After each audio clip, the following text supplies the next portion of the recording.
तो संजय सरावगी हमारे साथ हैं, लेकिन एक चीज़ और है, टिकट को लेकर के इस बार आपको काफ़ी परेशानी हुई, क्योंकि आपने दूसरों को टिकट दिलाने के लिए भी आपका इसलिए नाम आ रहा था कि जैसे यहाँ गामी जी का नाम आया, उसे आपने ये भी कहा कि अब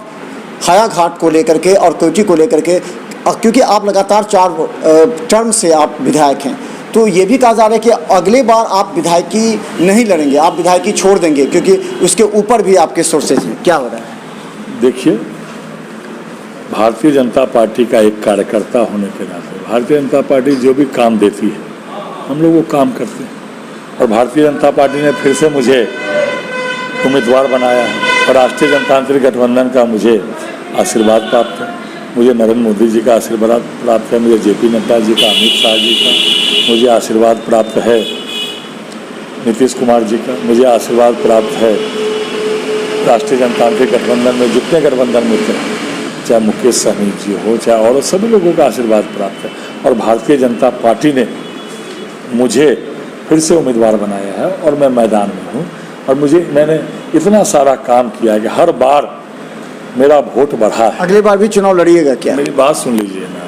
मैंने कहा ना कि भारतीय जनता पार्टी जो काम हम लोग को देगी वो काम मैं करूँगा, और 4 बार से मैं विधायक रहा, चारों बार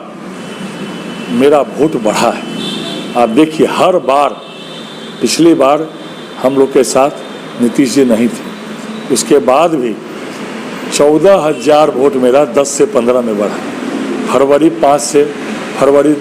नवंबर 5 में मेरा वोट बढ़ा, नवंबर 5 से 10 में मेरा वोट बढ़ा, और 10 से फिर 15 में वोट बढ़ा, और निश्चित रूप से 15 कल हम जो तीसरे फेज के 5 उम्मीदवार हैं, एक साथ हम लोग जनसभा में रहने वाले हैं, चाहे वह माननीय मदन सहनी जी हो, रामचंद्र साहू जी हो, मुरारी मोहन झा जी हो, जीवेश मिश्रा जी हो, और मैं स्वयं, सभी लोग एक मंच पर दिखने वाले हैं। कल हमारे प्रदेश अध्यक्ष संजय जायसवाल जी सभा में रहेंगे, हमारे पार्टी के प्रभारी बिहार के श्रद्धेय भूपेंद्र यादव जी रहेंगे, जल संसाधन मंत्री माननीय मंत्री संजय झा जी रहेंगे, हम लोग के माननीय सांसद गोपाल जी ठाकुर रहेंगे, और सभी उम्मीदवार रहेंगे, और भी कई नेता रहेंगे। तो निश्चित रूप से एनडीए एकजुट होकर चुनाव लड़ रही है, और 3/4 बहुमत से एनडीए की सरकार बनेगी, और जो लोग मुगालते में हैं वो मुगालते में रहें, और जो 9वें लोग, जो मुख्यमंत्री का बेटा, जो मुख्यमंत्री रहे, जिनके माता पिता दोनों 9वीं पास नहीं करा सके अपने पुत्र को, अब वो कहते हैं 10 लाख लोगों को नौकरी देंगे। क्या बोल रहे हैं? आम जनता सब जान रही है, और आम जनता पढ़ी लिखी है, कि झोपड़ी में रहने वाला व्यक्ति भी सब कुछ जानता है। इसीलिए जो लोग इस राज्य को लूटे हैं, लूटे ही नहीं हैं, सत्ता संपोषित अपराध करके इस राज्य के जनता को भी लूटे हैं,